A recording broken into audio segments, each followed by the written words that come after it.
I built that bridge in 1987, designed every bolt, poured every footing, inspected it every single October for 35 years. I was at the kitchen table with my coffee when I heard the equipment start up. I knew that sound, 14 years of county bridge work, an excavator, working hard. I put on my boots and walked out. When I came through the woodlot onto the creek bank, the excavator was on my bridge. 3 deck planks were already gone. The steel was exposed. A man with a clipboard was watching from the far side. He never looked up, never saw me standing there. I took 21 photographs in 4 minutes. Then I walked back to the farmhouse, opened my filing cabinet, and read page 3 of the easement. The HOA had one obligation: maintain the crossing structure. They demolished it instead. So I closed their road. All right, let's start at the very beginning. But first, where are you tuning in from today? Don't forget to like and subscribe.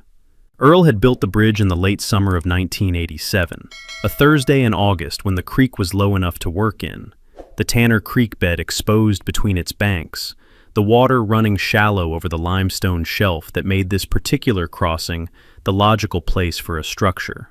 He had been 39 years old, a civil engineer with 14 years of county road and bridge work behind him, and he had built the bridge the way he built everything. From drawings first, the pencil work done at the kitchen table over 3 evenings in July, the load calculations on a separate sheet, the timber sizing verified against the span tables in the AASHTO manual he kept on the shelf above his desk. The span was 22 feet, creek bank to creek bank at the crossing point, the bank's stable limestone underlain with good bearing capacity, no scour risk at the crossing's protected position inside the creek's gentle curve. He had designed for a 12-ton load rating, conservative for a private farm road, but Earl had learned from 14 years of county bridge work that under-designed structures required replacement and over-designed structures required maintenance, and he preferred maintenance to replacement. The 12-ton rating meant the structure could handle a loaded hay wagon, a fuel delivery truck, a full concrete mixer if he ever needed one on the property. It would handle any passenger vehicle or light truck that would ever use the road without noticing it was doing so.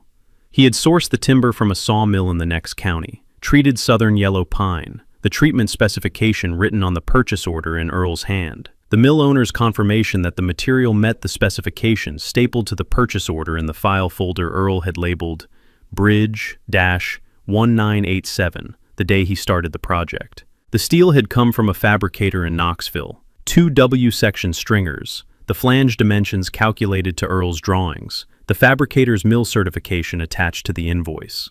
He had hired 2 men from the county road department who did private work on weekends, men he had worked with for years, who understood how to set forms and pour footings and lift steel without creating the problems that came from working with people who did not know what they were doing on a bridge structure. The footings had gone in on a Monday, concrete poured into the formed excavations on both banks, the anchor bolts set to the template Earl had made from plywood in his workshop. He had let the footings cure for 7 days before he set the steel.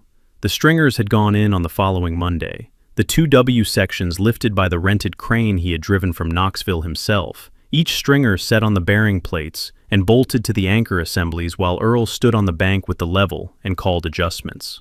The timber deck had been 3 days, the treated planks cut to length in Earl's workshop, delivered to the site on the bed of his truck, fastened to the stringers with the lag pattern he had specified in the drawings. He had driven his loaded hay wagon across it on a Friday afternoon in September 1987, a full load of first-cutting hay, the wagon and load together just under 8 tons, the bridge carrying it without deflection he could measure with his eye. He had parked the wagon on the bridge and had walked its length and had looked at the deck planks, the stringers, the bearing connections, the footings. Everything was where he had put it. Everything was doing what he had designed it to do. He had opened the Bridge 1987 folder when he got back to the farmhouse and had written the first entry in the maintenance log, a lined composition notebook, the date in the upper left corner, the entry reading, "Initial load test, hay wagon, approximately 8 tons, no visible deflection, deck planks tight, bearing connections solid, footings undisturbed, structure performing to design." He had been keeping that maintenance log ever since. The 180 acres had belonged to Howard Presley for 22 years before Earl bought them, Howard having acquired the property in 1989, 2 years after Earl built the bridge, in a transaction that had required Earl to negotiate a written license with Howard for the bridge's continued existence on what was now Howard's land. The license had been a 2-page instrument, informal by the standards of recorded property documents, but sufficient for the purpose. Howard acknowledging the bridge's existence on the property's southwestern creek crossing, Earl retaining the right to maintain and use the bridge for access to his adjacent timber and hay operation on the property's western section, the license running with the land. Earl and Howard had been neighbors in the uncomplicated way that rural Tennessee neighbors of their generation managed adjacency. A phone call when there was a question, an acknowledgement at the feed store, a general understanding that each man's land was his own, and that the bridge was Earl's structure on Howard's land, and that both of them understood the distinction without needing to discuss it further than the 2-page license required. Howard had been approached by Valley Ridge Partners in 2002, a development LLC out of Knoxville, 2 principals named Garrison and Webb, the company having identified the eastern section of Howard's 180 acres as a suitable site for a residential subdivision if road access could be established. The eastern section had no direct county road frontage. Its access depended on the private road that ran from the county highway across the southwestern corner of the property, over Earl's Bridge at the Tanner Creek crossing, and east along the valley floor to the eastern acreage. If Garrison and Webb could obtain a recorded easement for that road, the eastern section could be platted and permitted. Without the road easement, the eastern section had no legal access and no development value. Howard had been willing to discuss a sale of the eastern section, but had insisted on setting the easement terms before any sale agreement was reached. He had called Earl before he called Valley Ridge Partners back. He had said, "Earl, Howard, Valley Ridge Partners wants to buy my eastern section for a subdivision. They need the road access, your bridge and the road through the southwestern corner. I won't negotiate the easement without talking to you first." Earl had said, "What are they proposing?" Howard had said, "A standard recorded easement for the road corridor. I told them I'd discuss it, but that the bridge is yours, and any easement has to address that." Earl had said, "The bridge is mine, and I maintain it. If they want to use it for a subdivision road, they need to be responsible for its upkeep. I'm not maintaining a crossing for 40 families who aren't paying for it." Howard had said, "That's what I told them." The negotiation had taken 3 months. Valley Ridge Partners, represented by a Knoxville real estate attorney, Howard represented by his own counsel, Earl participating through the same attorney he used for property matters. The maintenance condition had been Howard's insistence and Earl's requirement simultaneously. Neither man had been willing to record an easement that did not address the bridge's upkeep. Valley Ridge Partners had pushed back initially, arguing that the crossing structure was Earl's responsibility as the owner, and that the subdivision residents should not bear the cost of maintaining a structure they did not build. Earl's attorney had responded that the structure was Earl's to own, and the easement holders to maintain as a condition of their access, that this was the arrangement, or there was no arrangement, and that Valley Ridge Partners could find another way into the eastern section if they disagreed. Valley Ridge Partners had agreed. The easement had been recorded in October 2003, Book 44, page 178, Harlan County Register of Deeds. The relevant condition on page 3 had read, "A non-exclusive easement for private road access across the described 340-foot corridor for the benefit of residential lots within the Ridgeline Estates subdivision plat. Said easement conditioned on the easement holder's maintenance of the crossing structure over Tanner Creek at the easement holder's expense and to the satisfaction of the property owner." Howard had sold the eastern section to Valley Ridge Partners in November 2003. Ridgeline Estates had been platted and permitted in 2004. The first families had moved in during the summer of 2004. 38 homes, Ridge Road running from the county highway, across Earl's southwestern corner and over the bridge and into the subdivision's internal road network. Earl had watched the subdivision go in from the western side of his property, the construction activity visible across the hayfield, the Ridge Road traffic increasing from 0 to the daily passage of 38 households over the course of a year. He had continued his annual bridge inspections in the fall of each year, the maintenance log entry made each October after he had walked the structure, checked the deck planks, examined the bearing connections, looked at the footing conditions. The entries had been consistent across the years. The deck planks tight, the stringers performing, the connections solid, the footings undisturbed.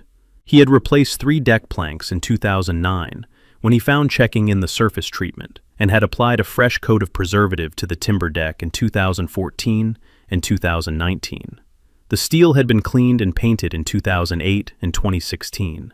The maintenance log recorded every action, every date, every material used, every observation made. Earl had bought the 180 acres from Howard Presley in March 2011. Howard retiring to his daughter's home in Chattanooga. The property sale, the last major transaction of Howard's rural Tennessee life. The purchase price had been $420,000. The transaction handled by the same attorney Earl had used for property matters since the bridge easement negotiation in 2003. He had read every instrument in the title chain before closing: the deed, the survey, the tax records, the existing easements and licenses. He had read the 2003 easement in full, including page 3, including the maintenance condition. He had noted it in the margin of his copy with a single annotation: HOA maintenance obligation, condition of easement, verify annually. He had called his attorney before closing and had said, "The subdivision easement has a maintenance condition for the bridge crossing. The condition says the easement holders maintain the structure at their expense and to my satisfaction as the property owner. I want to make sure I understand what I'm acquiring. The easement is on the property, and I become the property owner who determines whether the maintenance is satisfactory." His attorney had said, "That is correct. When you acquire the property, you step into Howard Presley's position as the property owner referenced in the condition. The easement holder's maintenance obligation runs to you as the current property owner."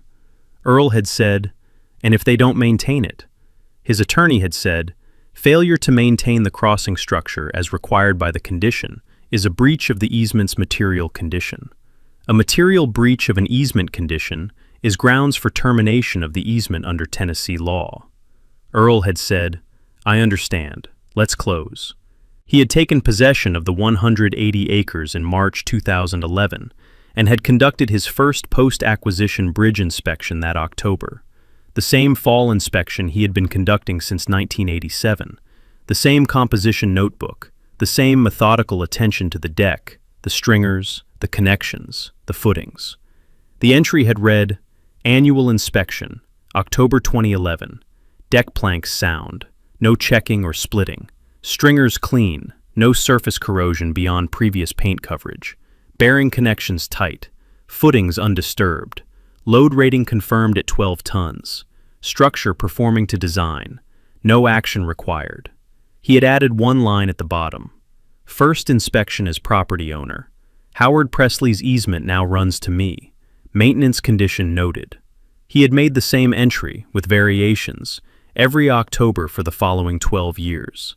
The bridge sound each year, the structure performing. The 38 families of Ridgeline Estates, crossing it twice a day in each direction without knowing or caring that the structure beneath their tires had been designed by the man who owned the land it sat on, and had been maintained by that same man since the summer of 1987, because the HOA that was supposed to maintain it under the terms of their road easement had never once in 18 years sent a crew, submitted a maintenance report, or asked Earl whether the structure they were required to maintain to his satisfaction was performing satisfactorily.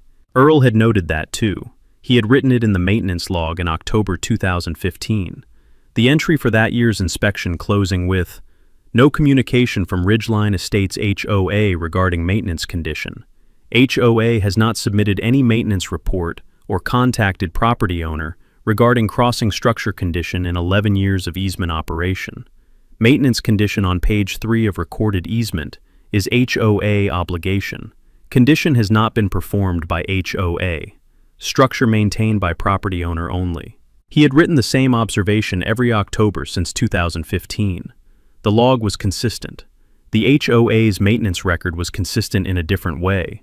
18 years of nothing. The subdivision had grown into itself over those years. 38 homes, the families cycling through as people moved in and moved on. The children who had grown up crossing Earl's Bridge on the school bus every morning, now themselves old enough to have children of their own. Ridge Road had been the neighborhood's only direct connection to the county highway from the beginning. The alternate route, a county road loop around the valley's northern end, added 22 minutes to the commute in each direction, and was what Ridgeline Estates residents used when Ridge Road was temporarily closed for weather or repaving. The bridge was the road, and the road was the neighborhood's artery, and Earl's maintenance log documented its condition every October with the same quiet precision that Earl brought to everything he recorded. Sandra Pruitt had moved into cabin 14, lot 22, Ridgeline Estates, in 2016, and had become HOA president in 2019 after the previous president moved away. She was organized and energetic in the way that HOA presidents were organized and energetic. She ran the annual meeting, managed the community portal, enforced the covenants, and brought to her role the particular confidence of a person who believed that being HOA president meant having the authority to act on problems she identified as affecting the community. She had identified the bridge as a problem in the spring of 2022. She had driven over it one morning in March and had felt what she described to the board as a vibration, a slight movement in the deck under her tires, the structure's response to load that any bridge engineer would have recognized as normal, elastic behavior within design limits. She had posted about it on the community portal and had received responses from 7 residents who said they had noticed it too.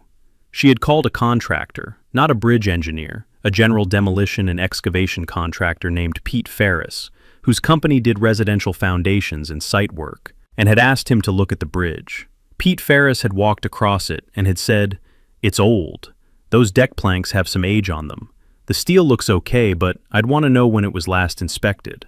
Sandra had taken that as confirmation of her concern. She had not called Earl. She had not looked at the easement. She had not hired a structural engineer. She had called an HOA board meeting, described the bridge as a safety hazard, and proposed having it demolished and replaced with a culvert crossing that she believed would be simpler and cheaper. The board had voted 4-1 in favor of the demolition. The single dissenting vote from a board member named Carl Owens at Lot 7, who had said, "Shouldn't we talk to the property owner first?" Sandra had said, "The bridge is a safety issue. We have the right to act on safety issues affecting the community." Carl had said, "Do we own the bridge?" Sandra had said, "It's on our road." Carl had said, "Is it on our road or on Earl Dunning's property?" Sandra had not answered that question directly. She had moved to a vote. She had called Pete Ferris on Monday and had scheduled the demolition for the following Tuesday morning. She had not called Earl Dunning. Earl had been in his hayfield on that Tuesday morning, the late summer cut, the tractor running, the field visible from the farmhouse, but the creek crossing not visible from the field.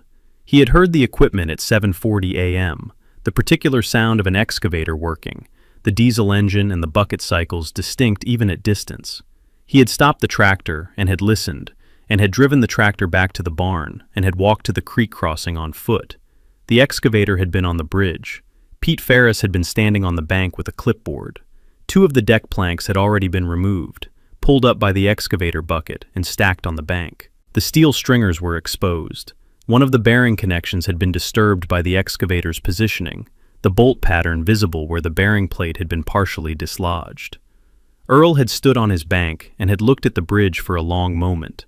The structure he had drawn at his kitchen table in July 1987, the structure he had built over 3 weeks in August and September of that year, the structure he had inspected every October for 35 years, and recorded in a maintenance log that now ran to 4 composition notebooks. He had looked at the excavator on the deck and the removed planks on the bank, and Pete Ferris with his clipboard. He had not spoken to Pete Ferris. He had not asked them to stop. He had taken his phone from his pocket and had photographed the scene, the excavator on the bridge, the removed planks, the disturbed bearing connection, Pete Ferris on the bank, the contractor's truck with the company name visible on the door. He had photographed the time display on his phone against the background of the bridge.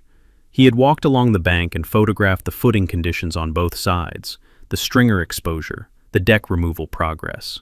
He had then walked back to the farmhouse. He had gone to the filing cabinet in his office and had opened the drawer labeled Property Easements and had removed the folder labeled Ridge Road Easement, Book 44, page 178. He had sat at his desk and had opened the folder and had read the easement from page 1 to page 3. Page 3 said what it had always said. He had read the maintenance condition twice. He had looked at the photographs on his phone. He had looked back at the maintenance condition. He had picked up the phone and had called Margaret Yu. Sandra had driven over the bridge on a Wednesday morning in March 2022. The same commute she made every weekday. Ridge Road to the county highway, the creek crossing unremarkable in the 18 years she had been a Ridgeline Estates resident, and the 3 years she had been HOA president. She had felt the deck movement under her tires at the crossing's midpoint, a slight flex, the vehicle rising and settling as the front wheels crossed the center span and the rear wheels followed. She had slowed instinctively and had crossed the rest of the span at 15 miles per hour, and had thought about it for the remainder of the drive to the county highway.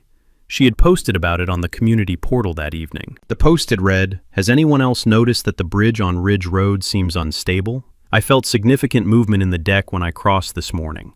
I'm concerned about safety and think the board should look into it. Please reply if you've experienced the same thing." 7 residents had replied by midnight, each one describing some version of the same experience: the deck movement under the vehicle at the crossing's midpoint, the sensation of the bridge responding to load. One resident, a man named Greg Talbot at Lot 31, had written, "I've noticed it for a while. Felt like the planks were loose. I usually slow down when I cross." Another, Karen Finch at Lot 14, had written, "My husband says it's always done that, but it seems worse lately. Someone should have it checked." Sandra had read the replies and had added them to the evidence in her mind. 7 residents confirming the movement, the suggestion that it had gotten worse. Greg Talbot slowing down on the crossing. She had posted a follow-up. "Thank you, everyone. I'm going to get this looked at. The board takes safety concerns seriously." She had called Pete Ferris the following morning. Pete Ferris ran Ferris Site Solutions, a Harlan County contractor whose primary work was residential foundations, grading, and site preparation, with occasional demolition work when a client needed a structure removed before new construction began.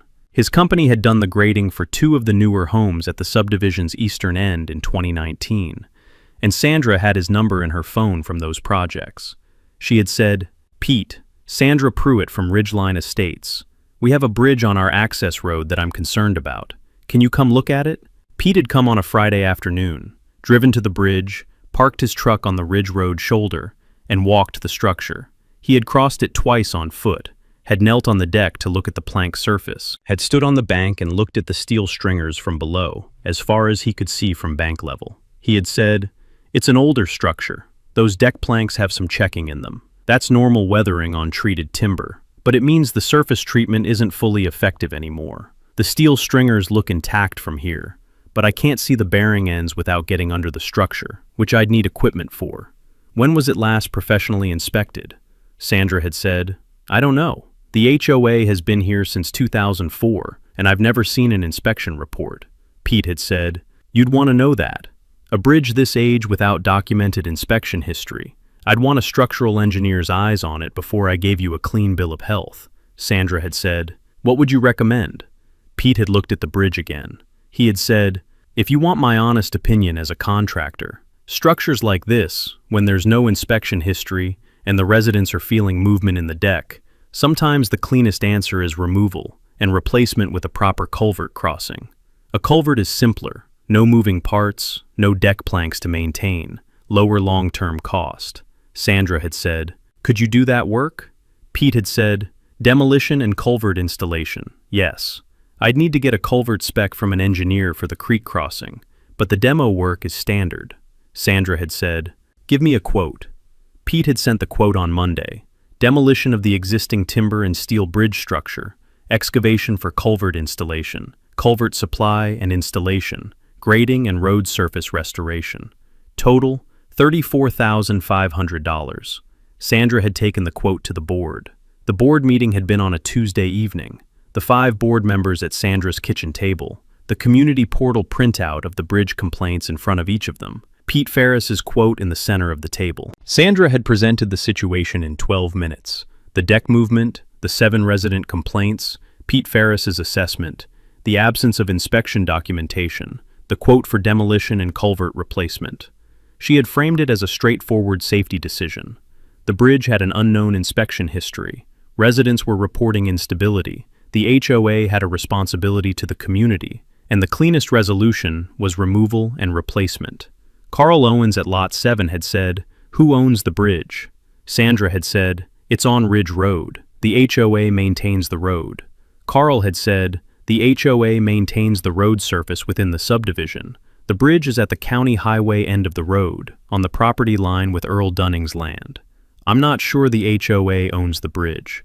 Sandra had said, "The bridge is part of the road access. The HOA has authority over road access safety issues." Carl had said, "I think we should look at the easement before we do anything. The road crosses Earl Dunning's property. There's a recorded easement. I'd want to know what it says about the bridge before we hire a contractor."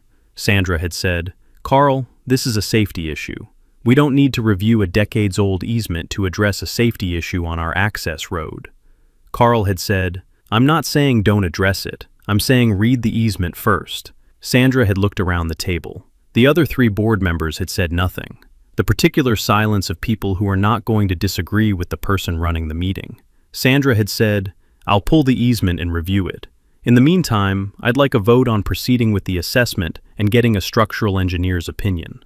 Carl had said, "I thought Pete Ferris already assessed it." Sandra had said, "Pete gave a contractor's assessment. I'm proposing we get a structural engineer's opinion." Carl had said, "That seems reasonable." Sandra had not gotten a structural engineer's opinion. She had called Pete Ferris the following morning and had told him they wanted to proceed with the demolition. She had not pulled the easement. She had not called Earl Dunning. The board vote she had conducted at the Tuesday meeting had been on getting a structural engineer's opinion. She had used that vote's outcome, 4-1 in favor of proceeding with assessment, as authorization to proceed with the demolition. Carl Owens, the dissenting vote, had been voting against the structural engineer assessment as unnecessary, given that Pete Ferris had already looked at it. He had not been voting against demolition because demolition had not been on the table when the vote was called. None of that mattered to Sandra. She had a 4-1 vote and a contractor with a quote and a safety concern she had decided required action. She had called Pete on Wednesday morning and had said, "We want to proceed. Can you schedule the demo for next Tuesday?" Pete had said, "I'll need to get the culvert spec finalized. Give me until Thursday." The culvert spec had come from an engineering firm Pete used for drainage work. A 2-page calculation for a 48-inch reinforced concrete culvert at the Tanner Creek crossing, the sizing based on Pete's field measurement of the creek channel. The engineer had not visited the site. The spec had been prepared from Pete's measurements and a county GIS map. Sandra had approved the spec by email on Friday. She had not called Earl Dunning. She had not notified the Harlan County Road Department. She had not obtained a permit for work on a creek crossing, a permit that would have required notification to the property owner and a review of the recorded easement by the county's engineering office. She had sent one communication about the bridge demolition before Tuesday morning. It had been a post on the community portal on Monday evening. The board has arranged for safety work on the Ridge Road bridge crossing. The work will begin tomorrow morning. Ridge Road will be temporarily closed during the work. Please use the alternate county road route until further notice. We expect the work to be completed and access restored within 2 to 3 weeks. Earl Dunning was not on the community portal. He had never been invited to join it. It was the Ridgeline Estates HOA's internal communications platform, accessible to the subdivision's 38 households. Earl's land abutted the subdivision, but Earl was not a Ridgeline Estates resident. Sandra had not sent Earl Dunning a letter. She had not called his phone number, which was listed in the county directory. She had not knocked on his door, which was 600 feet from the bridge on a clear gravel road. She had not sent a certified letter. She had not had her attorney send a notice. She had posted to a community portal that Earl could not access, and had scheduled a contractor to demolish a structure on Earl Dunning's property without telling Earl Dunning. Earl had gone to bed on Monday evening at 10 p.m., the August night warm, the windows open, the hayfield visible in the moonlight from the bedroom. He had set his alarm for 5:30 as he always did in late summer, the early mornings being the best time to run the tractor before the heat built. He had been asleep by 10:15. He had woken at 7:32, not to his alarm, which had gone off at 5:30, and which he had silenced after his morning routine, but to a sound. He had been at the kitchen table with his second cup of coffee when the sound reached the farmhouse. The diesel engine of a piece of heavy equipment, the specific sound of an excavator at work, the engine loading and unloading as the bucket cycled. The sound was coming from the direction of the creek crossing. He had set the coffee cup down and had stood up, and had looked out the kitchen window toward the southwestern corner of the property. He could not see the creek crossing from the farmhouse. The hayfield and a woodlot intervened, but the sound was unmistakable. He had been a civil engineer for 14 years, and had spent those years around heavy equipment. He knew what an excavator sounded like when it was working. He had put on his boots and had walked to the creek crossing. The walk had taken 8 minutes, across the hayfield, through the woodlot gap, down the slope to the creek bank. He had heard the equipment more clearly as he approached, the diesel engine and the bucket cycles, and, underneath them, the sound of wood cracking, the particular crack of structural timber being loaded beyond its fastener pattern, the sound of deck planks being pulled. He had come out of the woodlot onto the creek bank at 7:42.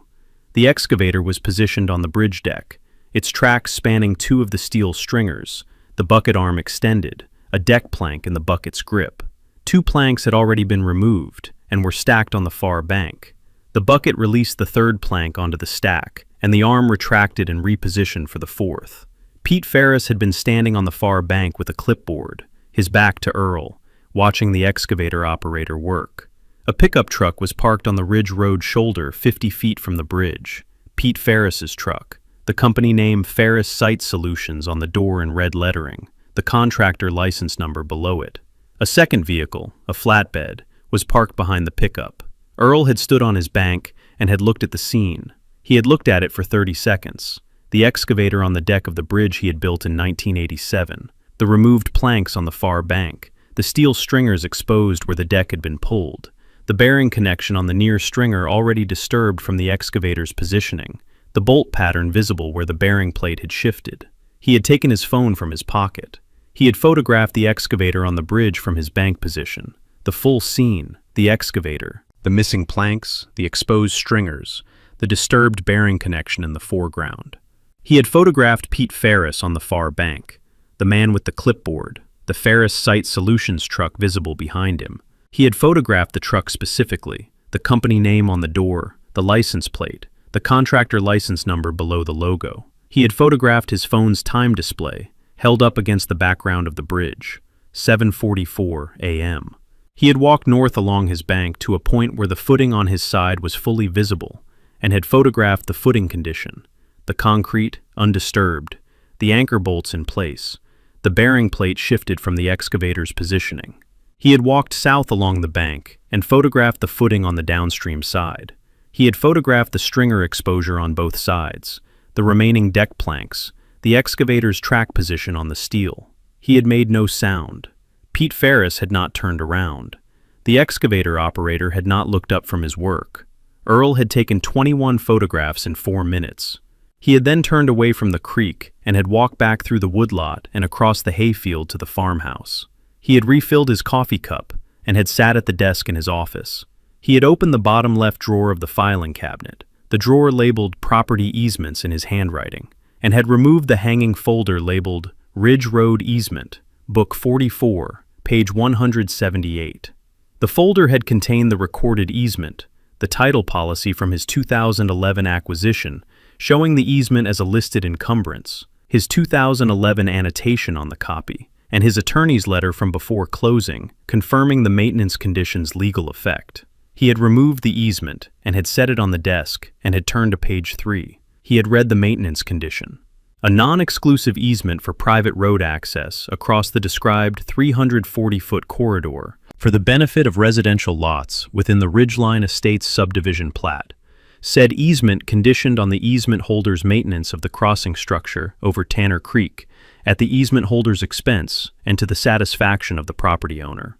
He had read it twice.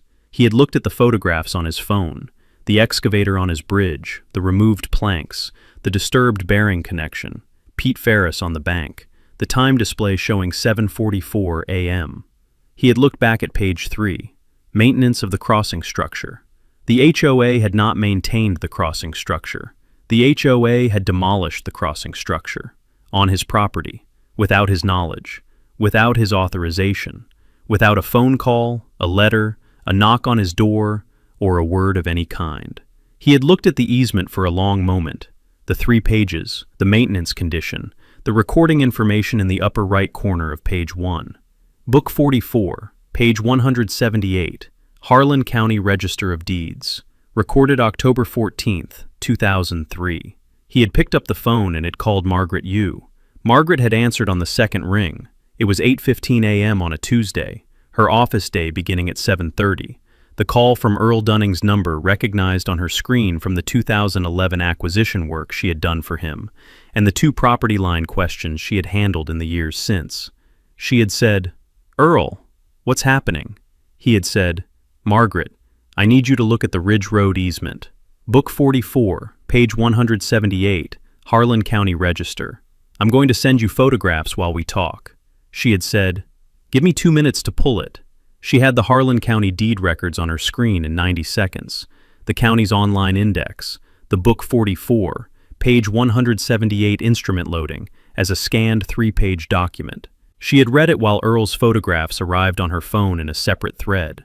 4, then 8, then 14, then 21 images. The excavator on the bridge, the removed planks, the disturbed bearing connection, the contractor's truck, the time display. She had read page 3 while the last photographs loaded. She had said, "Earl, the photographs, this is happening right now, this morning." He had said, "It started at 7:40. I heard the equipment from the farmhouse. By the time I got to the creek, they had already pulled 3 planks. I photographed everything and came back to the house. They're still working." She had said, "You didn't stop them." He had said, "I documented and came back to the house. I didn't speak to anyone." She had been quiet for 3 seconds. She had said, "That was the right call. Tell me what you know about who authorized this." He had said, "I don't know who authorized it. The truck belongs to Ferris Site Solutions. Pete Ferris, local contractor, does site work and foundations. I photographed the company name and license number on the truck door. I have no communication from the HOA about any work on the crossing. No letter, no phone call, nothing." She had said, "How long have you owned the property?" He had said, "Since March 2011. 11 years. She had said, "In 11 years, has the HOA contacted you about the bridge maintenance? Any maintenance report? Any inspection notice? Any communication at all?" He had said, "Not once. I've noted it in my maintenance log every year since 2015. The log documents my annual inspections going back to 1987, when I built the structure. The HOA has never submitted a maintenance report, never asked about the bridge condition, never communicated with me about the crossing structure in any form." Margaret had been quiet for 2 seconds. She had said, "The maintenance log. You have annual entries from 1987 to present." He had said, 4 composition notebooks, each year dated, each inspection described, each maintenance action recorded with the date and materials used. The October 2021 entry is the most recent.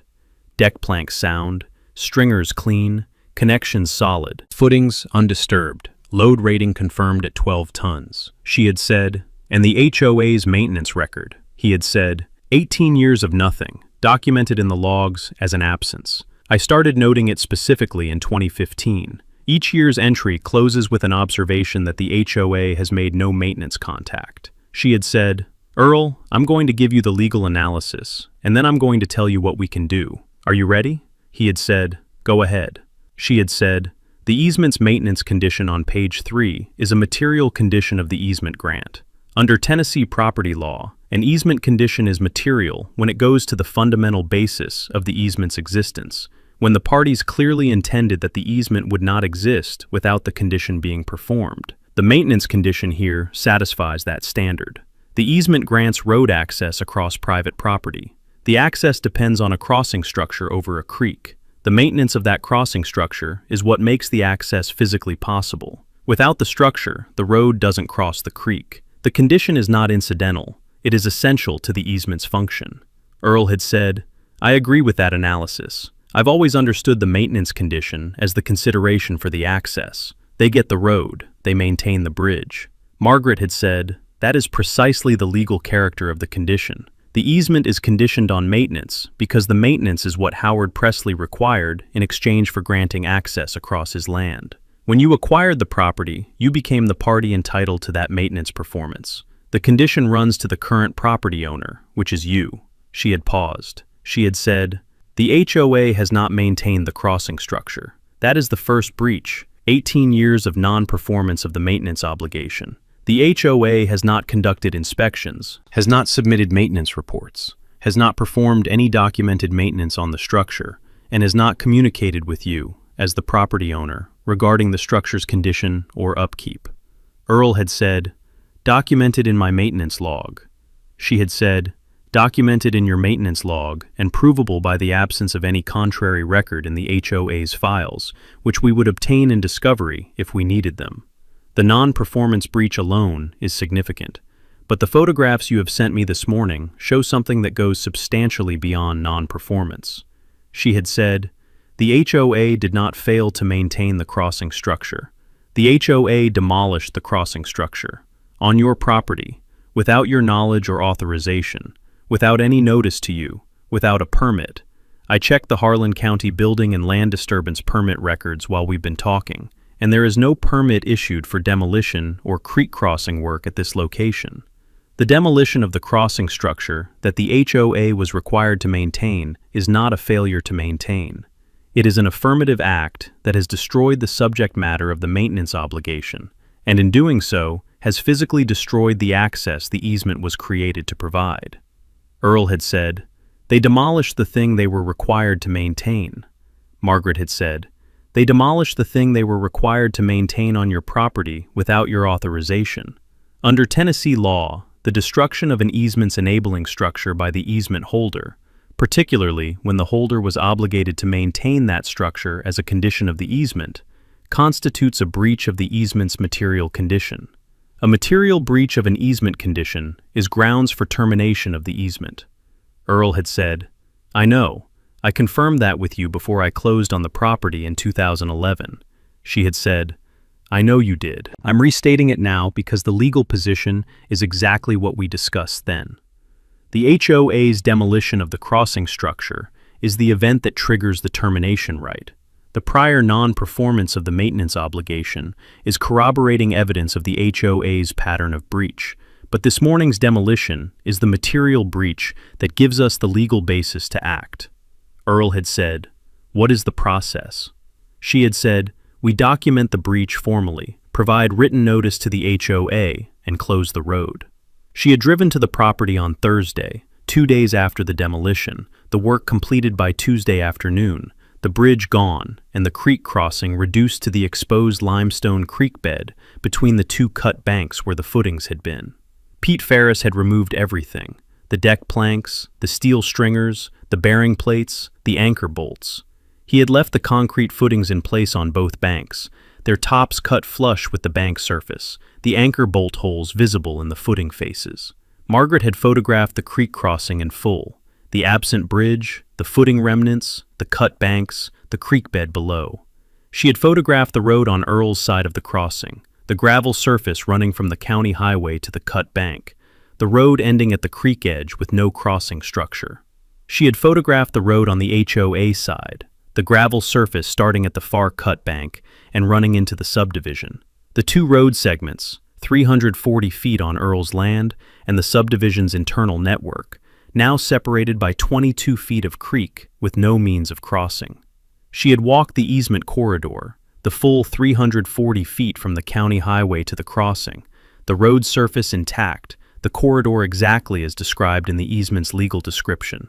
The road was there. The access it was supposed to provide was physically impossible without a crossing structure. She had then walked to the farmhouse with Earl and had sat at his desk and had reviewed the maintenance log. All 4 composition notebooks, from the first entry in September 1987 to the October 2021 entry. She had read the 2015 through 2021 entries with particular attention, noting the year-end observations about the HOA's absence of maintenance contact. She had said, "The log is exactly what I hoped it would be. 35 years of dated entries, each one describing the inspection findings and any maintenance actions taken. Your handwriting is consistent throughout. The notebooks are worn in the way that a working document is worn, not in the way that a document created after the fact to support a legal position is worn. This log is going to be central to the record." Earl had said, "I started it the day I completed the bridge, every October since." She had said, and the HOA has produced nothing comparable in 18 years of easement operation. He had said, "As far as I know, they have produced nothing at all related to this bridge." She had said, "We're going to find out.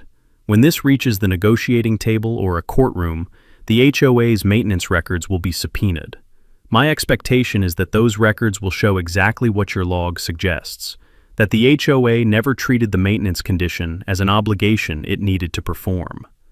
She had looked at the easement copy on Earl's desk, the 3 pages, page 3 with the maintenance condition. She had said, "I want to walk through the termination notice requirements under Tennessee law. The easement does not specify a cure period for breach. It was drafted without an explicit termination procedure, which is common in private easements from this period. In the absence of a specified procedure, Tennessee courts apply a reasonable notice standard. The easement holder must receive reasonable written notice of the breach and a reasonable opportunity to cure before the property owner acts on the termination right." Earl had said, "What is reasonable?" She had said, "Courts have found 30 days reasonable for most easement breaches. The cure for this breach, rebuilding the crossing structure to the property owner's satisfaction, is a significant construction project that cannot be completed in 30 days. The cure period gives the HOA the opportunity to respond, but effectively cannot be satisfied in the time provided, which means the termination right matures at the end of the period. We send a 30-day notice. The HOA cannot cure in 30 days, and at the end of 30 days, we have the documented right to close the road." Earl had said, "And closing the road, the mechanism." She had said, "You install a physical barrier across the road on your property. The 340-foot easement corridor is on your land. If the easement is terminated by the HOA's material breach, you are entitled to close the road. The gate goes on your land, on the road that is yours, on the corridor that reverts to your exclusive use when the easement terminates." Earl had said, "What happens to Ridge Road in the meantime, between the notice and the termination date?" She had said, "The easement is still in force during the cure period. The HOA has the right to use the road during the 30 days, but the bridge is gone. They can't cross the creek. The road is physically impassable at the crossing regardless of the easement status. The cure period and the physical reality of the creek are the same problem from different angles." Earl had said, "The road closes itself when they demolish the bridge." Margaret had said, "It closes itself physically the moment they pulled the last stringer. What we are doing with the formal notice and the termination process is closing it legally, establishing the documented record that will support every subsequent action we take." Earl had said, "Write the notice." She had sent it on Friday morning, certified mail to the Lakeview.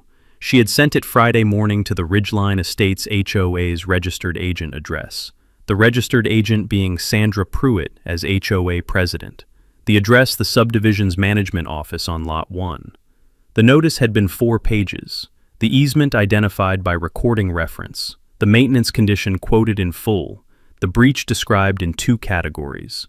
The first category was the 18-year non-performance of the maintenance obligation, Earl's annual inspection log cited by date range, the absence of any HOA maintenance record, communication or contact regarding the crossing structure, documented as a pattern of non-performance spanning the full period of Earl's ownership. The second category was the demolition, the August 2022 demolition of the crossing structure by a contractor hired by the HOA, conducted on Earl Dunning's property without his knowledge or authorization, without a required county permit, and without any notice to the property owner. The demolition had been described in factual terms: the date, the contractor, the photographs attached as exhibits, the footing remnants visible in the post-demolition photographs. The notice had then stated the legal conclusion: the HOA had breached the material condition of the recorded easement by destroying the crossing structure it was obligated to maintain.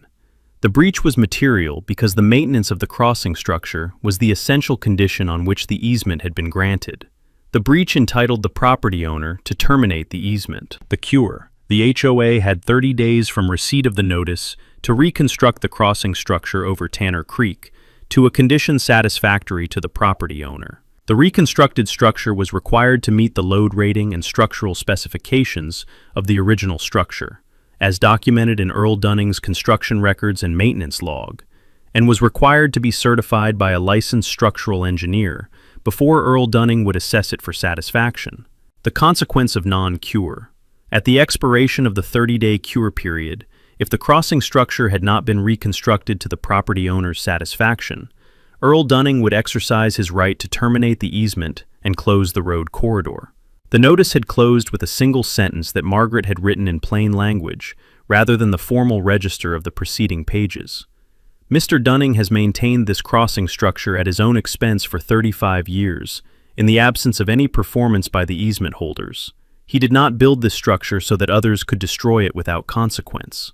Earl had read the notice before Margaret sent it. He had said, the last sentence. Margaret had said, it stays in. It is accurate, and the HOA's attorney needs to read it before they advise their client on a response. Earl had said, send it. She had sent it Friday morning by certified mail. Sandra Pruitt had signed the delivery receipt the following Monday at 9:17 a.m. The 30-day clock had started Monday. The bridge was gone. The creek crossing was impassable. The clock was running. And Earl Dunning had 35 years of maintenance logs, 21 photographs taken at 7:44 a.m. on a Tuesday morning, and a page 3 maintenance condition that said exactly what it said. The 30 days had run without a response from the HOA that constituted a cure. Sandra had called Margaret's office on the 3rd day after the notice arrived, a Wednesday, the call going to Margaret's assistant, Sandra identifying herself as the Ridgeline Estates HOA president and asking to speak with Margaret Yu about the notice her client had sent. Margaret had called back that afternoon and had listened to Sandra for 4 minutes before she spoke. Sandra had said, "The board made a safety decision about the bridge. We had resident complaints about structural instability. We hired a contractor to address the safety concern.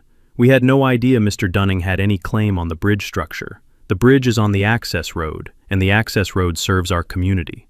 Margaret had said, "Ms. Pruitt, the bridge was on Mr. Dunning's property.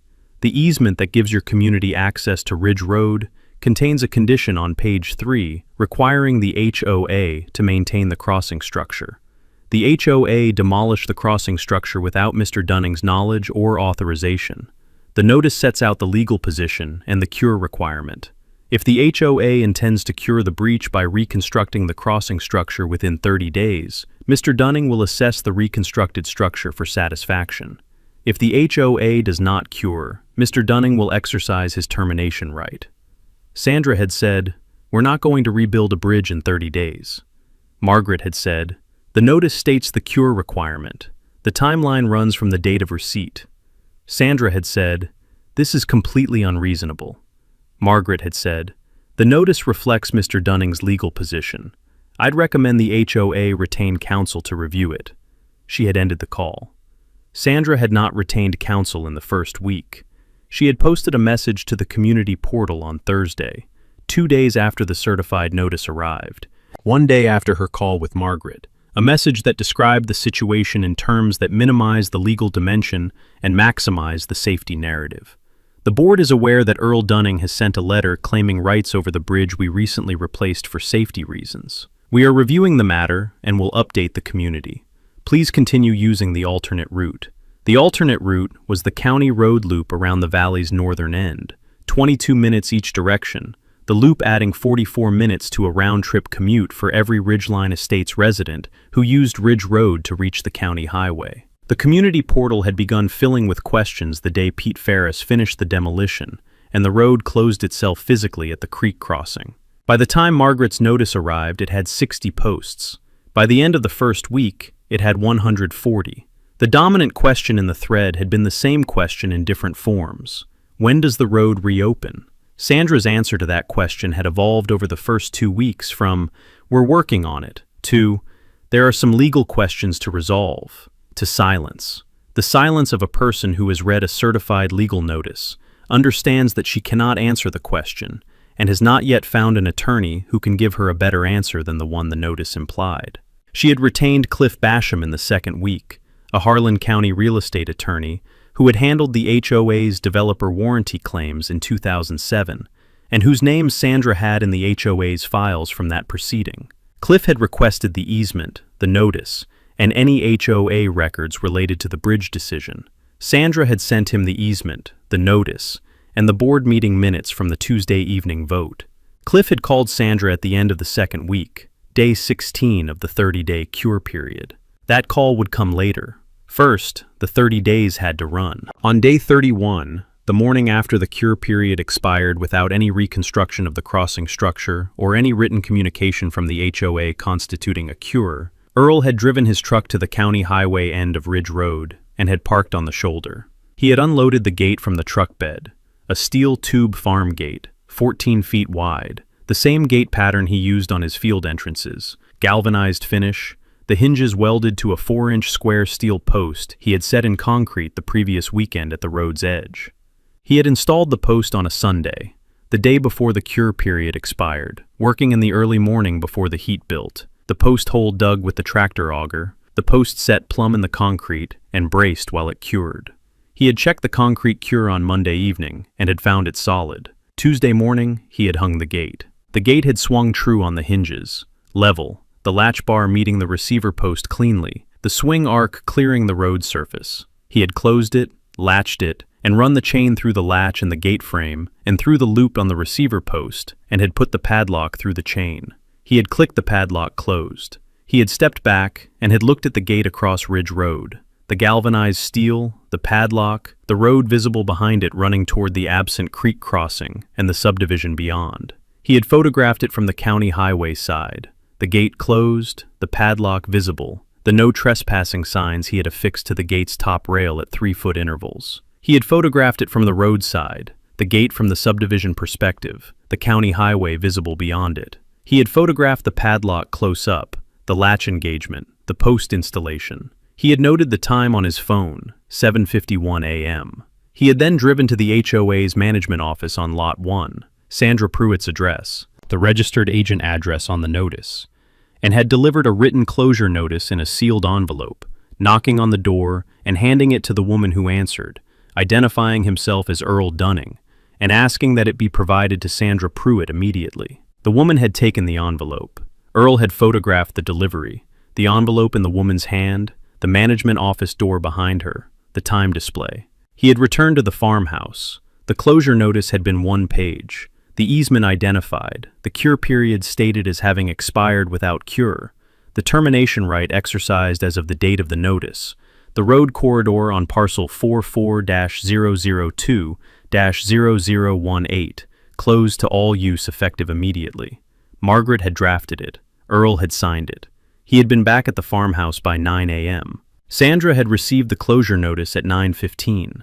She had called the Harlan County Sheriff's Office at 9:22. Deputy Roy Hatch had arrived at the gate at 10:07, a man in his mid-40s, the department's senior property deputy, the one dispatched to calls involving land disputes because he had 17 years of experience with the particular category of situation where someone believed a property matter was a law enforcement matter and needed to understand the difference. Sandra had been at the gate when Roy arrived.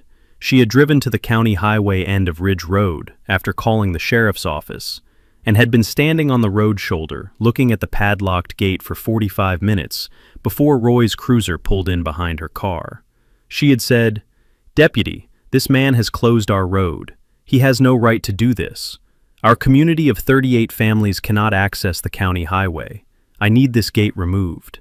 Roy had looked at the gate. He had said, "Whose land is this?" Sandra had said, "The road is our access road. It has always been our access road." Roy had said, "Whose land is the road on? Is this inside your subdivision?" Sandra had said, The road crosses a section of his property before it reaches our entrance, but we have an easement." Roy had said, "You have a recorded easement for this road." Sandra had said, "Yes." Roy had said, "Do you have a copy of it?" Sandra had said, "Not with me." Roy had said, "I'd like to look at it before I do anything else. Can you get it to me?" Sandra had called Cliff Basham from the road shoulder and had asked him to email the easement to her phone. It had arrived in 4 minutes. She had handed her phone to Roy. Roy had read the easement on Sandra's phone screen, the 3 pages, the standard access language on pages 1 and 2, and page 3. He had read page 3 twice. He had said, "Ms. Pruitt, the easement on page 3 has a condition. It says the HOA maintains the crossing structure over Tanner Creek." Sandra had said, "The bridge was a safety hazard. The board voted to address the safety concern." Roy had said, "Where is the bridge now?"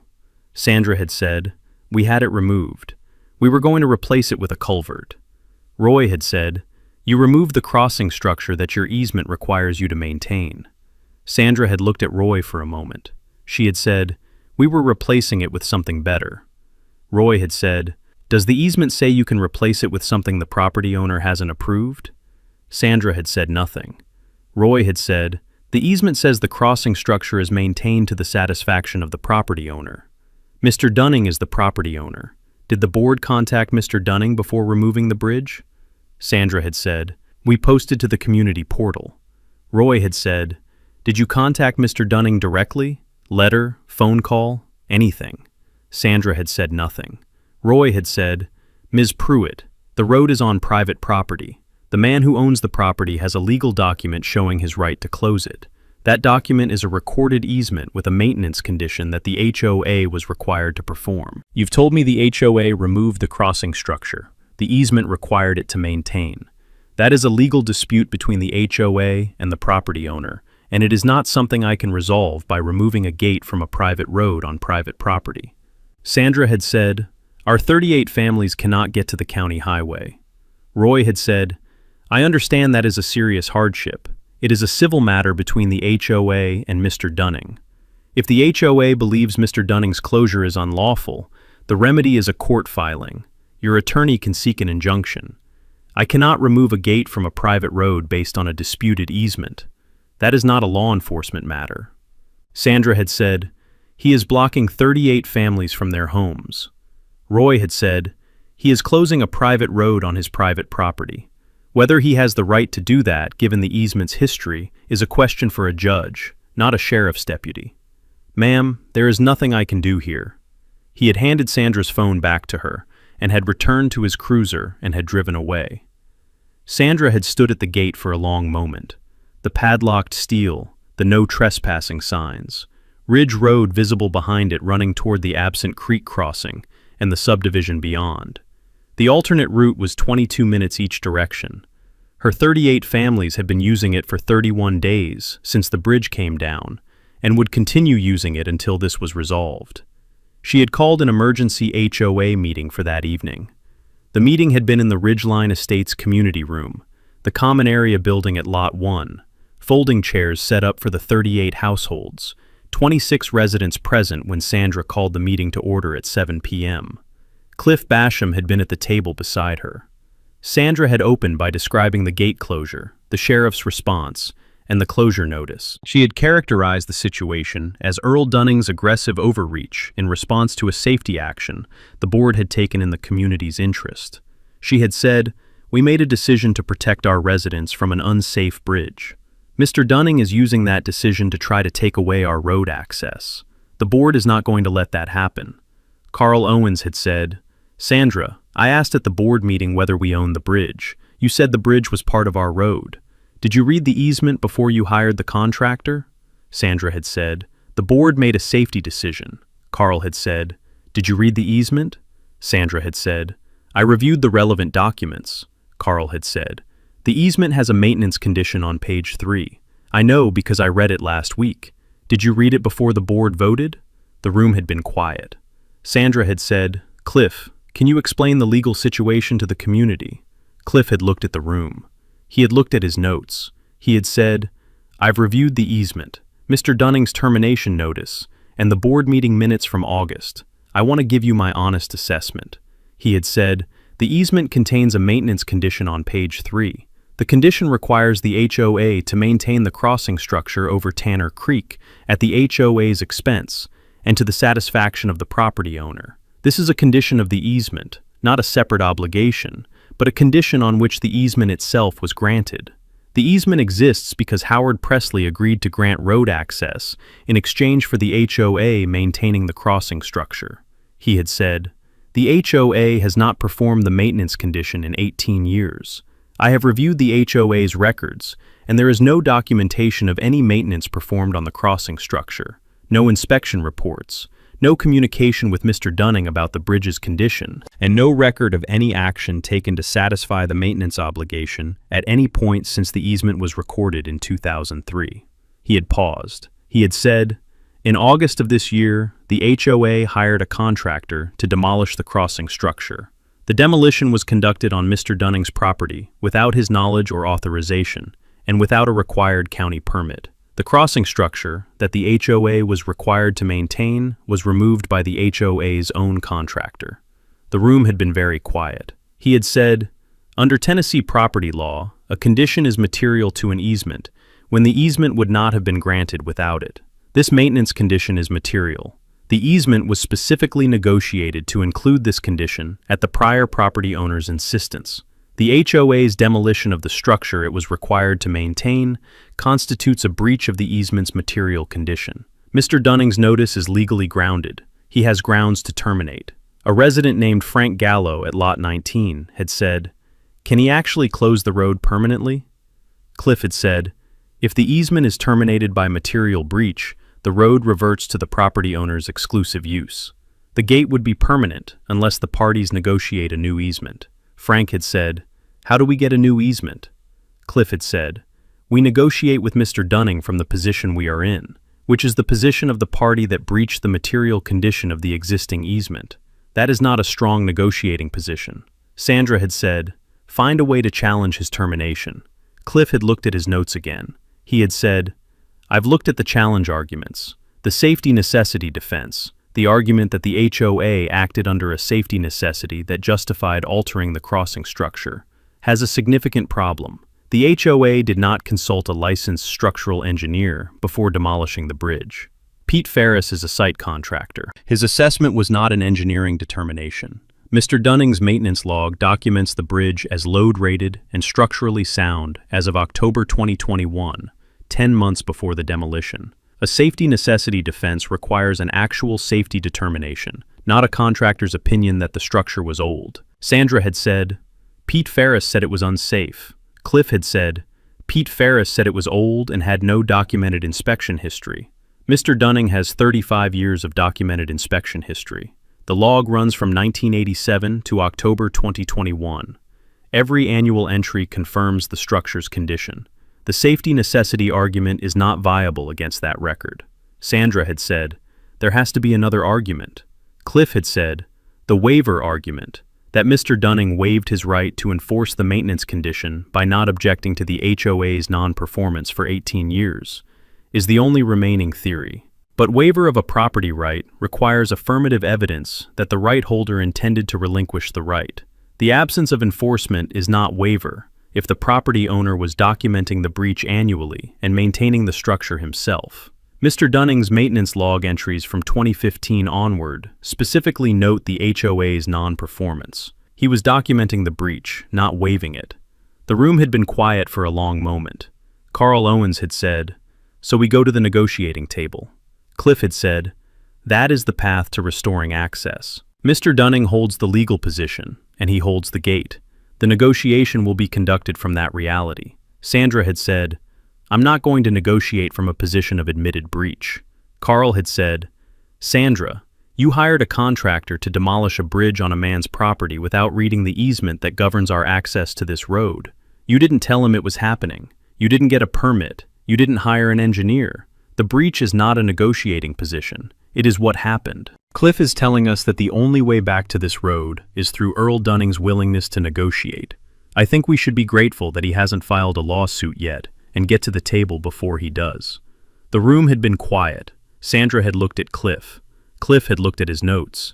Frank Gallo had looked at the ceiling. Carl Owens had looked at Sandra. The gate was padlocked. The creek crossing was a limestone creek bed between two cut banks. The alternate route was 22 minutes each direction. The maintenance log ran from 1987 to 2021 in 4 composition notebooks in Earl Dunning's filing cabinet. The road home was through the negotiating table.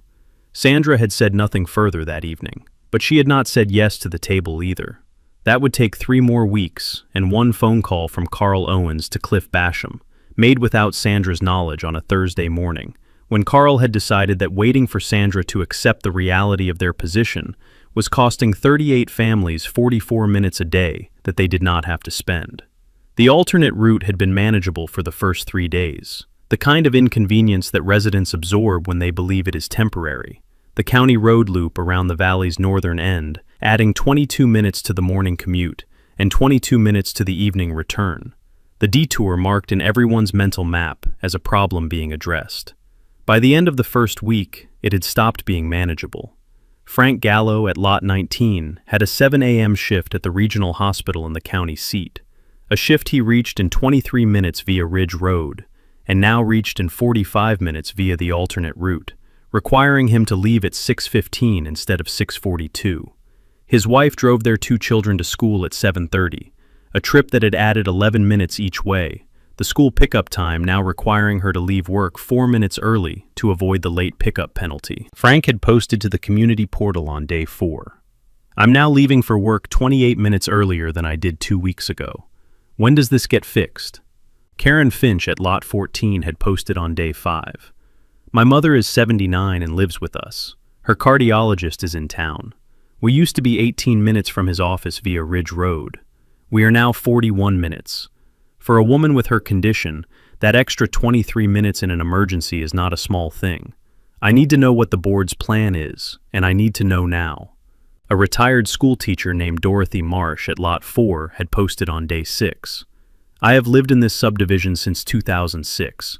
I have crossed that bridge every day for 16 years. I was told the board was replacing it with something better. I am now learning that the man who owns the land the bridge was on has locked our road. Can someone explain to me how the board decided to demolish a bridge on someone else's property without asking that person first?"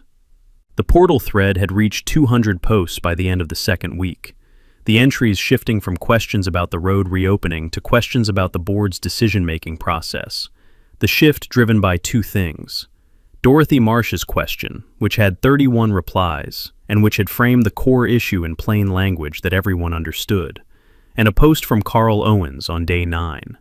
Carl had written, "I want the community to know that at the August board meeting, I asked whether the HOA owned the bridge, and whether we should read the easement before proceeding. I was told the bridge was part of our road, and that the board had authority to act on safety concerns. I voted against the motion. I'm asking Sandra to share the easement with the community so everyone can read page 3.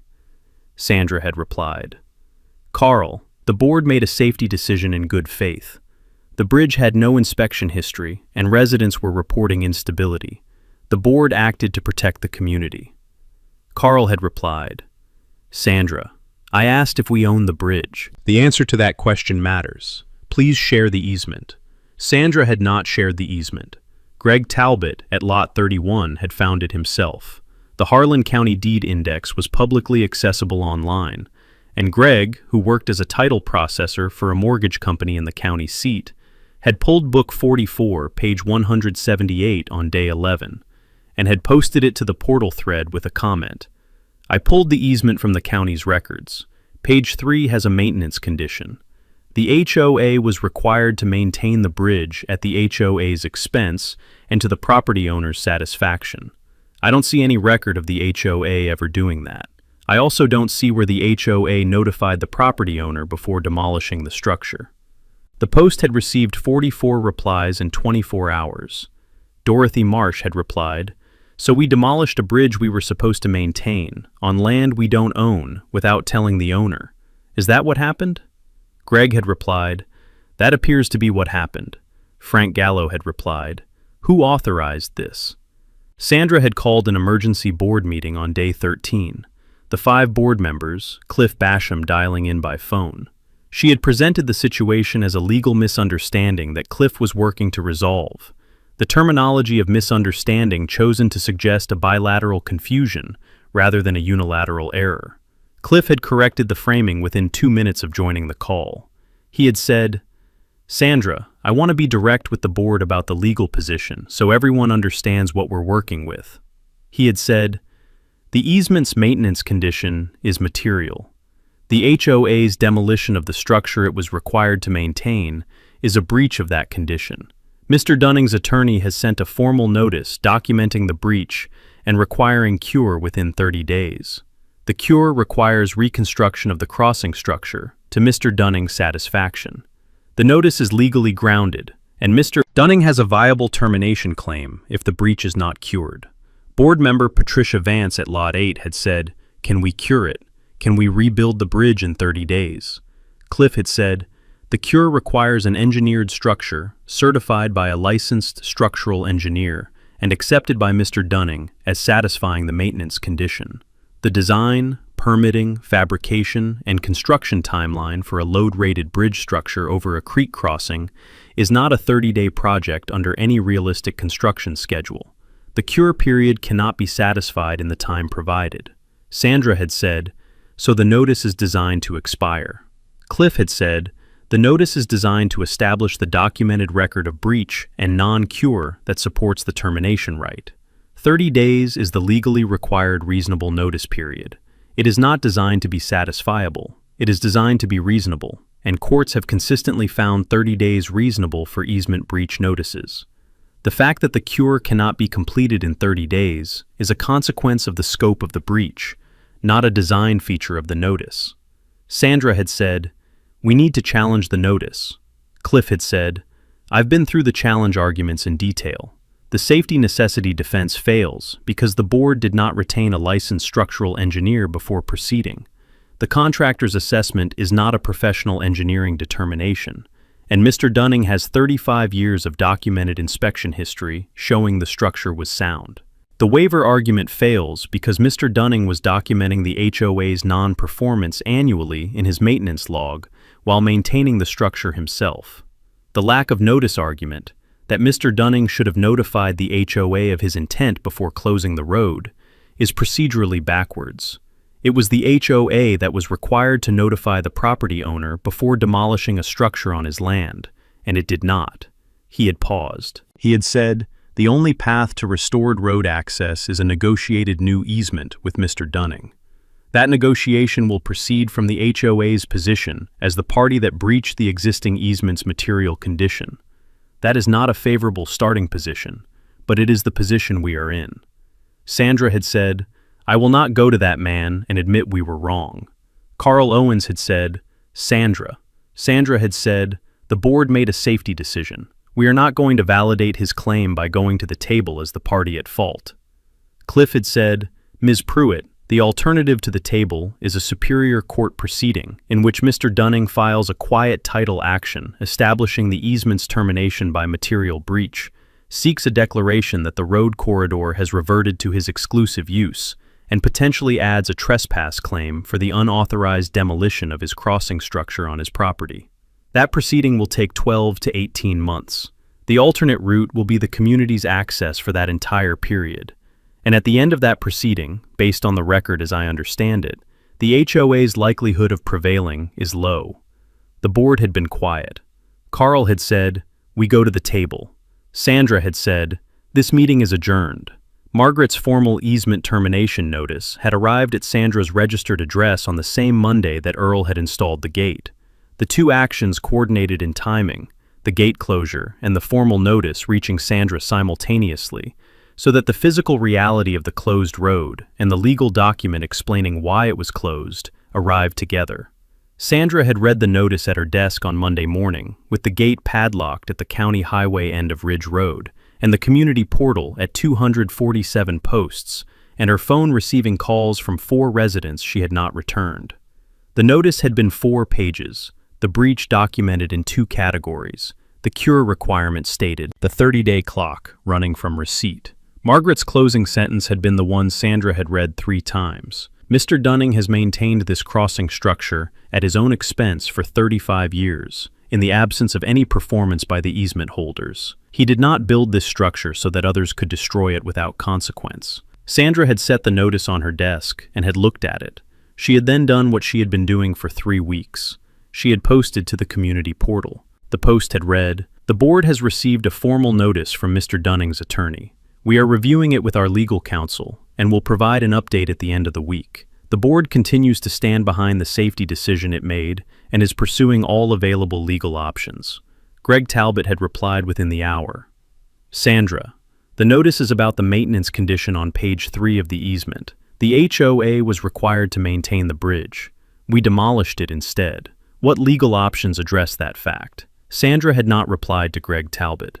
Dorothy Marsh had replied, I have been in this community for 16 years. I trusted the board to manage our common interests competently.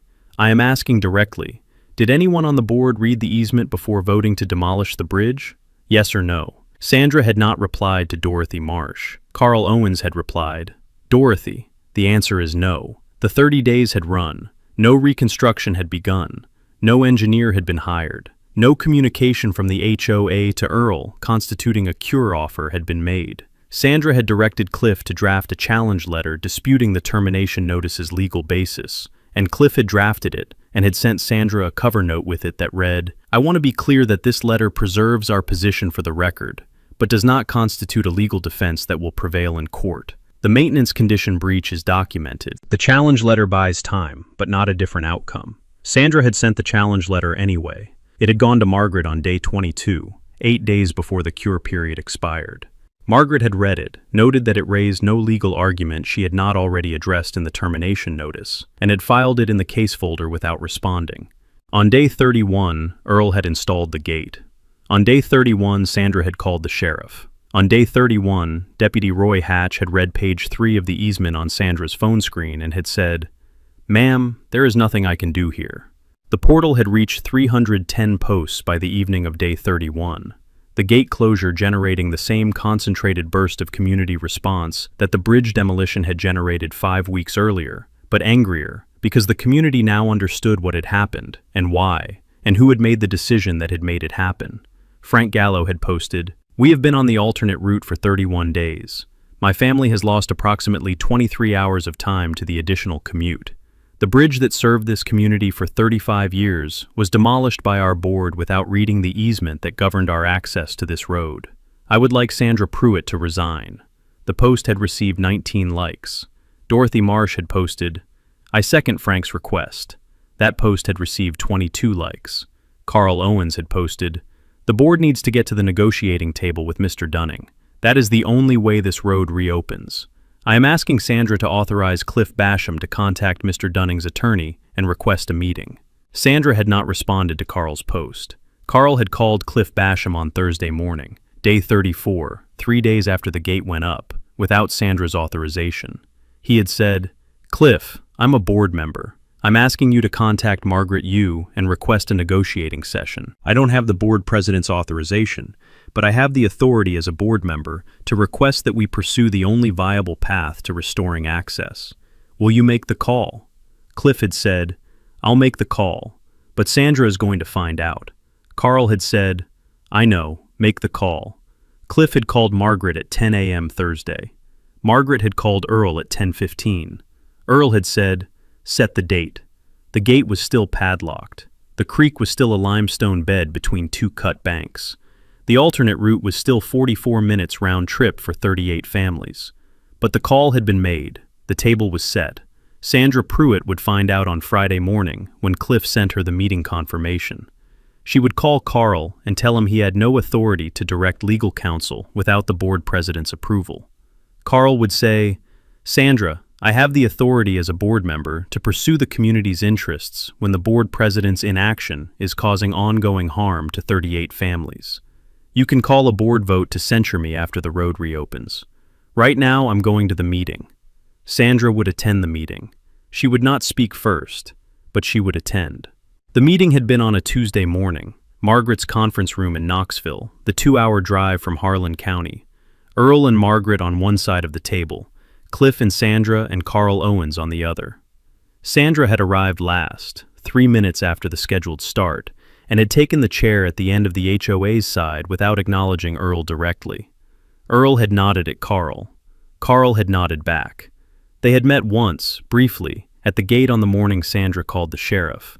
Carl, having driven to the county highway end of Ridge Road after the meeting broke up, and having stood at the gate for a few minutes before driving away without speaking to anyone. Earl had seen him from the farmhouse. He had understood what the man was doing, taking his own measure of the situation, which was a thing Earl respected.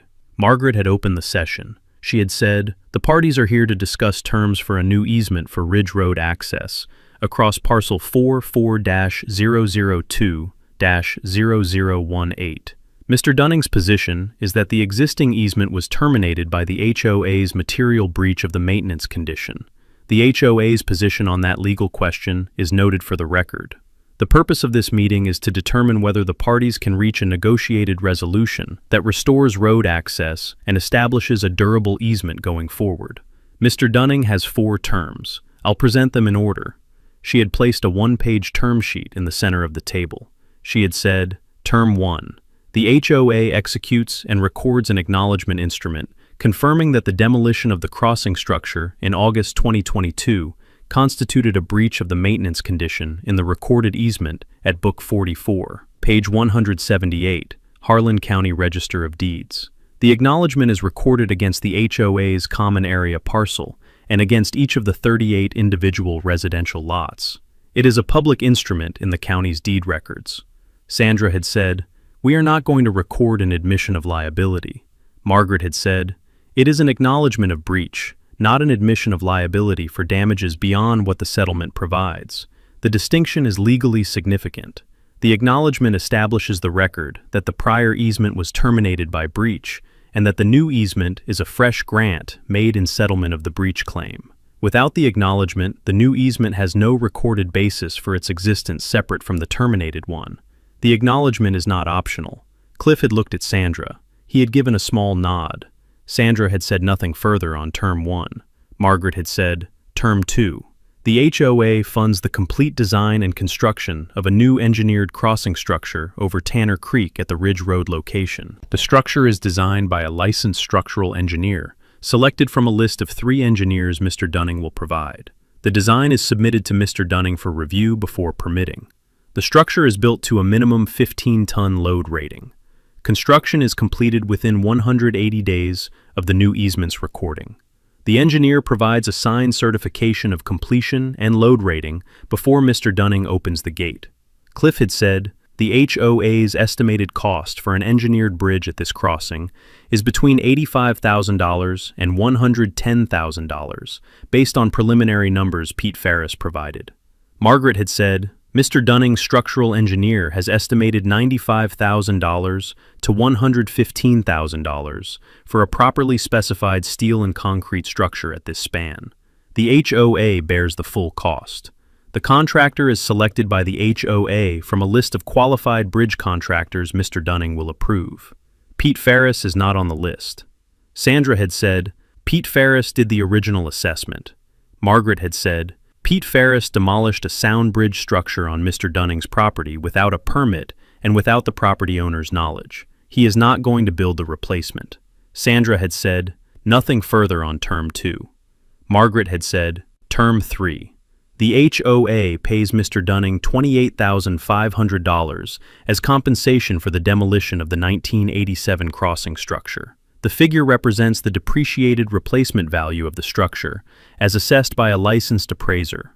The original construction cost documented in Mr. Dunning's 1987 project records, depreciated over 35 years at standard infrastructure depreciation rates, producing a current value of $28,500 for the structural materials and construction labor that the HOA's contractor removed and disposed of without authorization. Sandra had said, $28,500 for a 35-year-old wooden bridge. Margaret had said, a 35-year-old steel and treated timber bridge that was load rated at 12 tons and documented as structurally sound in an annual inspection log 10 months before the HOA demolished it. The appraisal methodology is standard infrastructure depreciation. The figure is what it is. Sandra had said, we'll pay $12,000. The table had been quiet. Earl had said, his first words of the meeting, the figure is $28,500. It does not move. Sandra had looked at Earl. Earl had looked at Sandra with the particular patience of a man who had been waiting for this moment since 7:44 a.m. on a Tuesday morning in August, when he had stood on the creek bank and watched an excavator pull the deck planks off a bridge he had built with his own drawings and his own hands 35 years earlier. Sandra had said, that is an unreasonable figure for a depreciated structure. Earl had said, the structure was sound, it was performing to design, My maintenance log documents its condition every year for 35 years. Your contractor demolished it on a Tuesday morning without a phone call to me, without a permit, and without a structural engineer's determination that it was unsafe. The figure is $28,500. Sandra had looked at Cliff. Cliff had said, "Sandra, the compensation figure is well documented, and the appraisal methodology is defensible. In a court proceeding, the figure would likely be higher when you add trespass damages for the unauthorized entry and demolition on private property. I'd recommend accepting the figure." Sandra had said nothing for a long moment. She had said, "Fine." Margaret had said, "Term 4. The new easement contains an enhanced maintenance condition and a penalty clause. The maintenance condition requires the HOA to conduct an annual inspection of the crossing structure by a licensed structural engineer. Submit a written inspection report to Mr. Dunning within 30 days of each inspection, and perform any maintenance identified in the inspection report within 60 days. The penalty clause provides that any breach of the maintenance condition, including failure to conduct the annual inspection, failure to submit the inspection report, or failure to perform identified maintenance, results in an automatic $5,000 penalty payable to Mr. Dunning per month of continued breach, with the property owner retaining the right to terminate the easement after 6 months of uncured breach. Cliff had said, "The penalty clause is aggressive." Margaret had said, "The existing easement had no penalty clause. The HOA performed no maintenance for 18 years. The penalty clause ensures that the maintenance condition is treated as an obligation, not a suggestion." Cliff had said, "The HOA will accept the annual inspection requirement and the report submission requirement. The automatic penalty clause, we'd propose a cure notice before the penalty clock starts." Margaret had said, 30-day cure notice before the penalty clock starts. After 30 days of uncured breach, the penalty accrues at $5,000 per month." Cliff had said, "Agreed." The final instrument had been drafted by Margaret over the following week. The acknowledgement and the new easement as 2 separate recorded instruments.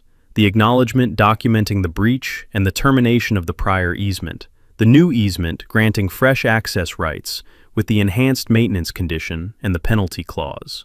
Cliff had reviewed both instruments and had submitted 2 minor word choice adjustments. Margaret had accepted one and rejected one. The final form had been agreed on a Thursday afternoon by email.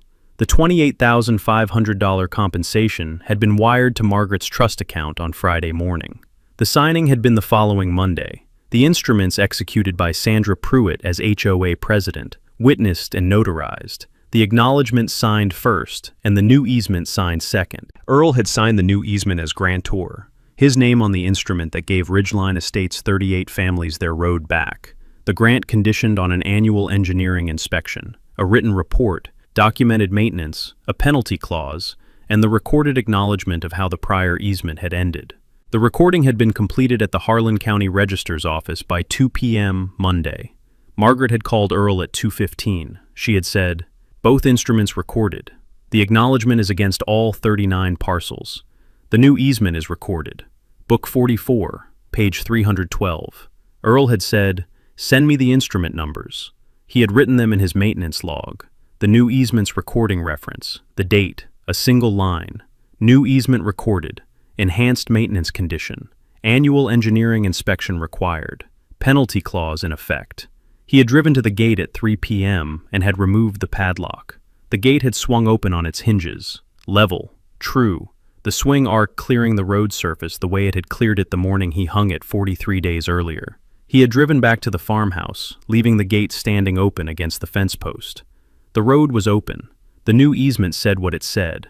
The structural engineer Earl had selected from his list of 3 was a woman named Carol Taft, a licensed bridge engineer out of Knoxville with 22 years of small span structure experience, the kind of resume that included county bridge replacements and private creek crossings and agricultural access structures across eastern Tennessee. Earl had reviewed her portfolio before putting her on the list and had noted that her documented span work was clean. Drawings that showed the calculations, specifications that matched the site conditions, certifications that were specific rather than general. Carol had visited the site in November, walking the creek banks, measuring the span, assessing the footing remnants that Pete Ferris had left when he cut the anchor bolts and hauled the steel away. She had said, "The footings are sound. The concrete is good, and the bearing capacity at this crossing is solid limestone. I can design around the existing footings if you want to keep them. It saves excavation cost, and the bearing condition is better than what I'd get starting fresh. Earl had said, "The footings are mine. I poured them in 1987. Use them if the design works." Carol had said, "The design works. I'll spec a steel I-beam structure with a concrete deck. More durable than timber, lower maintenance cycle. The concrete deck eliminates the plank replacement issue entirely. 15-ton load rating is required." Earl had said, "The deck surface needs to handle a loaded hay wagon and a fuel delivery truck." Carol had said, 15 tons handles both with margin. I'll have the drawings to you in 3 weeks." The drawings had arrived on schedule, 6 pages, the calculations attached, the bearing plate layout designed around the existing footing bolt patterns. Earl had reviewed them at his desk with the same attention he had applied to his own 1987 drawings. The span calculations, the beam sizing, the deck reinforcement, the bearing connections. He had found one item to discuss, the deck drainage slope, which Carol had set at 1%, and which Earl had asked to increase to 2% based on his 35 years of watching water sit on a flat creek crossing deck in a Tennessee rain. Carol had revised the drawings. The revised set had gone to the county for permits. The HOA had hired a bridge contractor from the approved list, a firm called Ridge Span Construction, whose principal, a man named Dale Womack, had built 14 creek crossing structures in the region, and whose work Carol Taft had inspected twice on prior projects. Dale had submitted a construction schedule: mobilization in February, footing preparation in week 1, steel erection in week 2, deck forming and pour in weeks 3 and 4, cure and finishing in week 5, final inspection in week 6. He had hit the schedule within 3 days on every milestone. The final inspection had been on a Friday morning in late March. Carol Taft on site with her inspection checklist, Dale Womack walking her through the completed structure, Earl present on his bank watching without participating in the inspection process. That was Carol's inspection. He would make his own after she was done. Carol had spent 40 minutes on the structure, the bearing connections, the beam condition, the deck surface, the drainage slope, the load rating placard mounted on the downstream rail post. She had written her inspection report standing on the deck with her clipboard, transferred it to the formal report format in her truck, and had signed and sealed it before she left the site. She had handed Earl the sealed report. She had said, "The structure meets the design specifications. Load rating is confirmed at 15 tons. The deck drainage is performing. I watched it sheet off cleanly when Dale ran water on it this morning. The bearing connections are tight and properly torqued. The footing interface is solid. I'm satisfied with the construction." Earl had said, "Thank you, Carol." She had driven away. Dale Womack had shaken Earl's hand and driven away. The site had gone quiet. The creek running below the new structure. The March morning cold. The road on both sides of the crossing intact and waiting. Earl had stood on his bank for a moment and had then walked onto the bridge.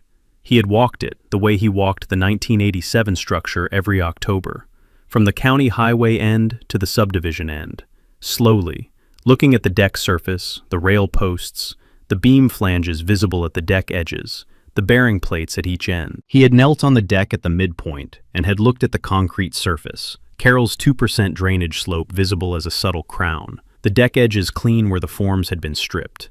He had stood and had looked downstream at the footing faces, visible below the beam ends. His 1987 concrete, the new bearing plates anchored to the old bolt patterns. The two structures connected at that interface in a way that made the new bridge partly his from the beginning. He had looked at the load rating placard on the downstream rail post, a stamped aluminum plate, the engineer's seal in the lower right corner, the text reading, "Private Crossing, Ridge Road, Tanner Creek, Load Rating, 15 tons, Design Engineer, C. Taft, P.E. Construction completed, March 2023. Annual inspection required per Recorded Easement Book 44, page 312. He had read the last line twice. Carol had added it without being asked. The easement reference on the load rating placard. The annual inspection requirement stated in plain text on the structure itself. He had not requested that. She had understood that it belonged there. He had walked back to the county highway end and had stood at the gate he had hung in September, The gate he had padlocked for 43 days, and then opened when the new easement was recorded. The gate stood open against the fence post where he had left it the afternoon of the recording, held back by the latch he had set against the fence to keep it from swinging in the wind. He had looked at the open gate and the new bridge beyond it, and the road running through to the subdivision in the March morning. He had taken his phone from his pocket and had photographed the placard, the load rating, the engineer's seal, the easement reference. He had photographed the bridge from the county highway end, the full span, the concrete deck, the steel rails, the creek below. He had noted the time, 8:23 a.m. He had walked back to the farmhouse and had opened the 5th composition notebook, the new maintenance log he had started the day the new easement was recorded, the prior 4 notebooks filed in the cabinet beneath it. He had written the first entry in the new notebook. March. Bridge construction complete. Steel I-beam, concrete deck. Span, 22 feet. Load rating, 15 tons. Design engineer, Carol Taft, P.E. Construction, ridge span construction. Final inspection completed and certified. Deck surface sound. Bearing connections solid. Drainage performing to specification. Footing interface solid. Original 1987 footings incorporated in new design. Load rating placard installed with easement reference. Structure performing to design. He had written one more line. HOA maintenance obligation in effect. Annual engineering inspection required per Book 44, page 312. First HOA inspection due October 2023. He had closed the notebook. He had put on his work coat and his hat and had gone out to the hayfield. The March morning, the field coming out of winter, the ground soft at the edges where the drainage ran. The tractor was in the barn where he had left it in November. He would service it this week and begin the spring field preparation next week and run the first cut in May when the grass was ready. Ridge Road was open. The new bridge was carrying the morning's first commuters across Tanner Creek, the Ridgeline Estates families driving to the county highway in the time it had always taken them, the crossing smooth under their tires, the concrete deck solid, the 15-ton structure carrying their vehicles with the same unmarked competence that Earl's 1987 structure had carried them for 35 years. The easement said what it said, the maintenance condition in plain language, the annual inspection requirement, the penalty clause, the acknowledgement of breach recorded against all 39 parcels in the county's permanent deed records. The bridge was Earl's to inspect, the HOA's to maintain. That was how it was always supposed to work. He went to the hayfield.